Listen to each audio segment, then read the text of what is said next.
Hello everybody, Terreno here, and welcome back to another episode of my International Tank Tech Tree series. In the last episode we dealt with Argentina. Since then I've done a bit of a reworking of the tech tree, only a few minor changes and one extra vehicle. Today we're looking at Australia. Some of you who may have watched my British Tank Tech Tree series will probably realise I've already looked at Australia. But I think Australia could also go in the international tank tree as well. I'll leave a link to the original episode where I dealt with Australia in the British tank tree series. Now, just to give a little background of Australia during World War Two, quoting from one of my books, World War Two: The Directory of Weapons.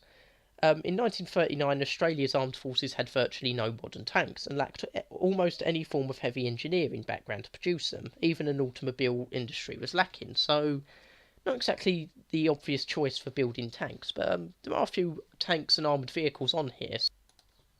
And Australia did come up with some very good designs during the war. Australia, of course, was on the side of the Allies during World War Two, and after the war they were, generally aligned with the Western nations. During the war they fought in all of the theatres, European, North African, Pacific, but when it came to the Pacific, they did kind of have to rely on themselves a little bit because obviously America had just been involved in Pearl Harbor, and it was going to take a while for America to come to Australia's aid. Britain was across the other side of the world and tied down with the Germans, so they had to rely on their own designs a little bit, and they did come up with some very good designs. Very very good designs. One other thing I should just really quickly mention, you may notice my voice changing a little bit in the video, or the audio quality. Basically, I started recording this yesterday when I was a bit under the weather. Shouldn't affect the video, but just if, my voice changes suddenly halfway through the video, that's why. But without any further ado, let's get straight into the episode. Now, the first Australian tank we're looking at is the cruiser tank Sentinel, which came in a few different variants, the AC-1, 3 and 4. I'll explain in a minute why there isn't an AC-2. Basically, Japan needed to get lots of, modern equipment. They didn't have any modern tanks. And again, quoting from my book, as there was no local expertise on the subject of tanks, one engineer was sent to the United States and an experienced engineer was obtained from the United Kingdom. So with just two engineers, not much in the way of industry capable of even producing the tanks, Australia went to design a tank, and it actually turned out very well.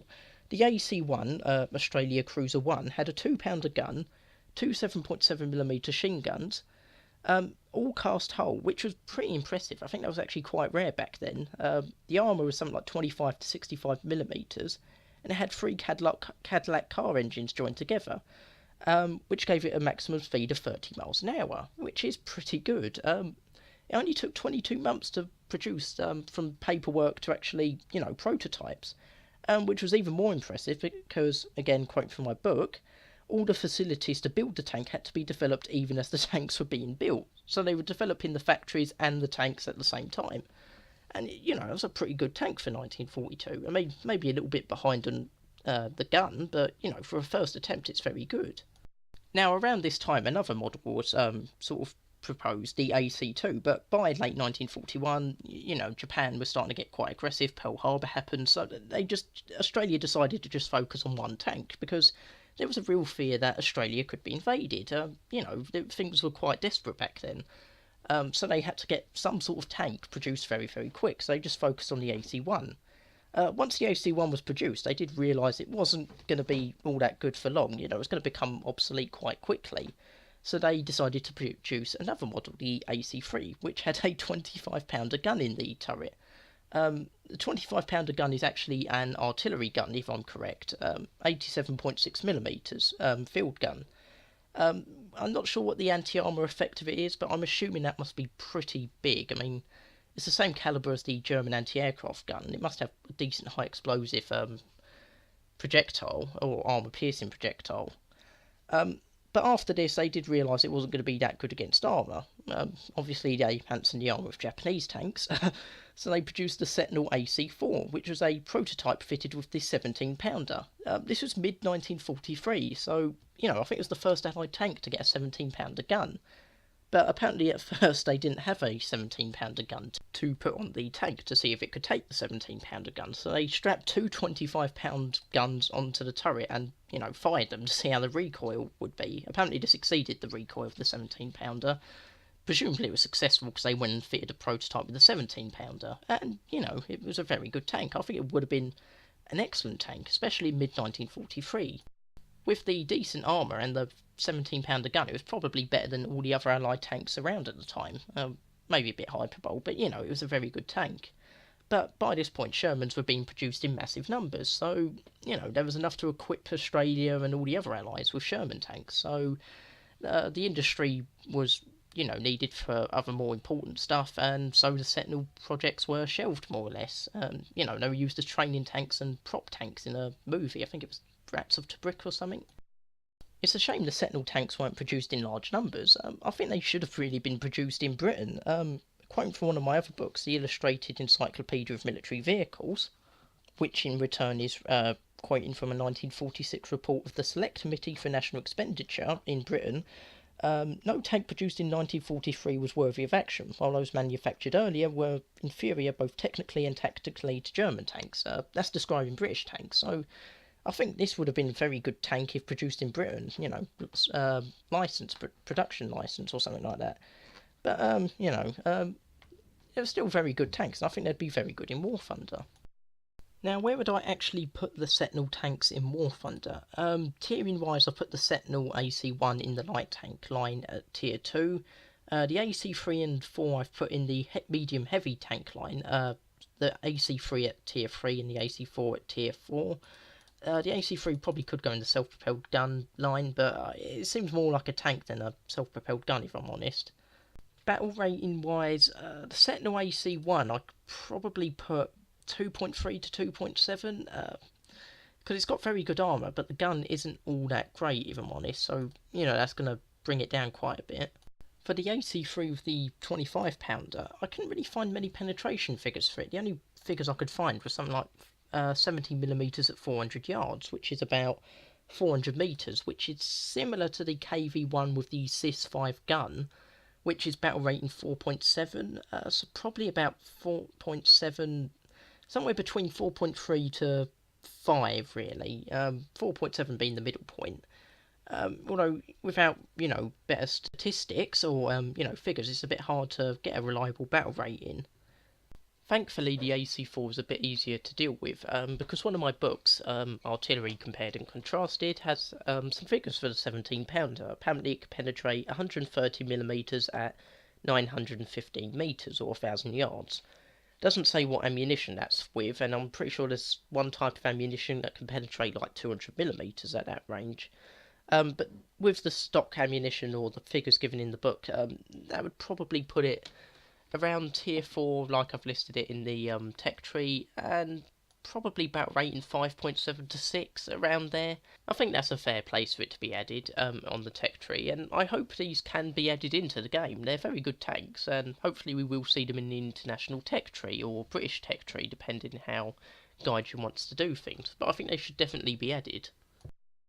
Now, the next vehicle on our list is an Australian self-propelled gun, the Yeramba. I do apologise if I've mispronounced it.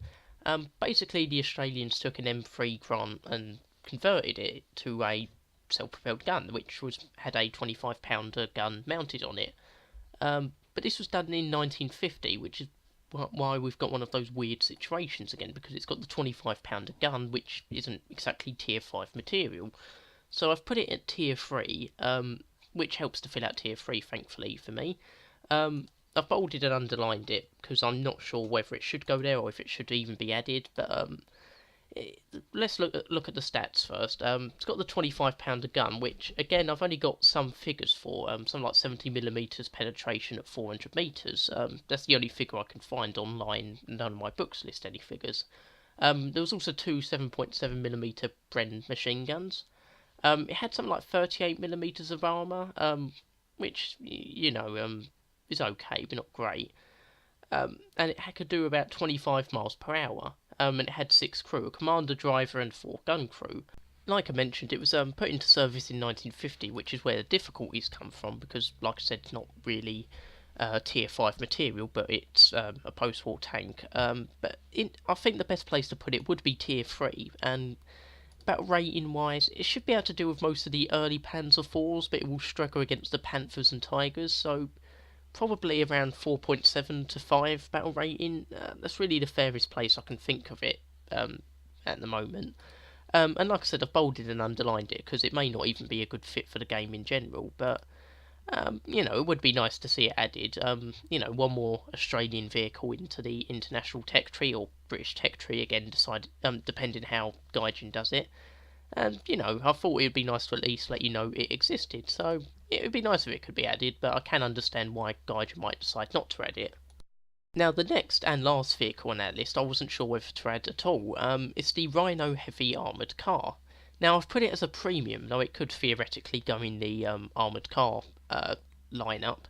But the reason I put it in premium is because it was a prototype, only something like 1 or 2 were actually built.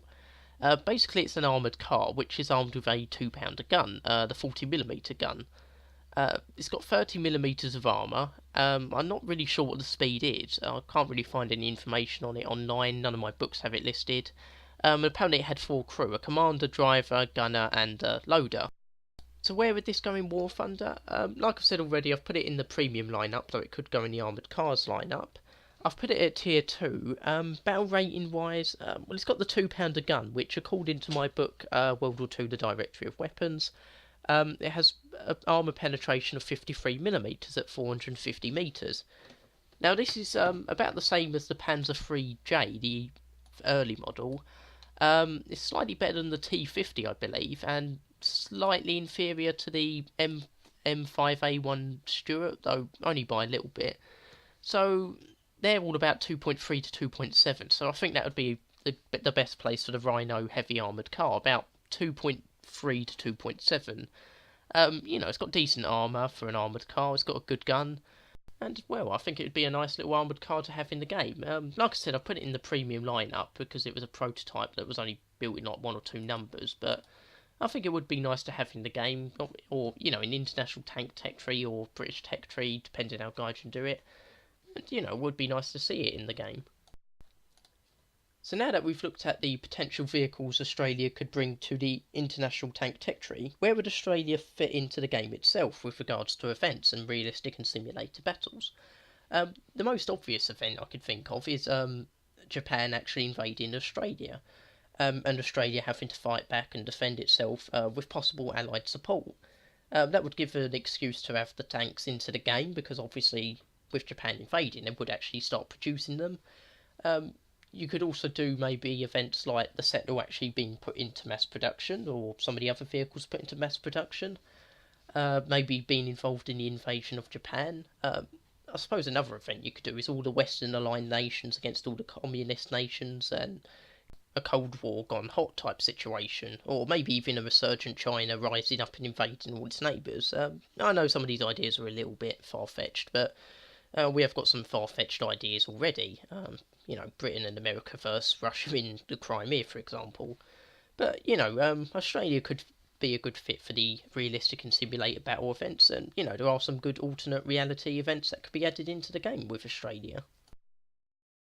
So, that's it for today's episode. I hope you enjoyed it. I will be a little bit busy for the next month or so because of exams coming up, but I will be trying to get some of these out, at least once or twice a week, these sorts of episodes. They'll probably be a bit shorter than my usual videos, but I'll try and get something out there.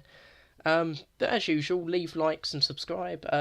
Leave feedback. Could always do with more feedback, whether about the video or the tech tree. Thanks for watching. Hope you enjoyed the video, and I'll see you next time.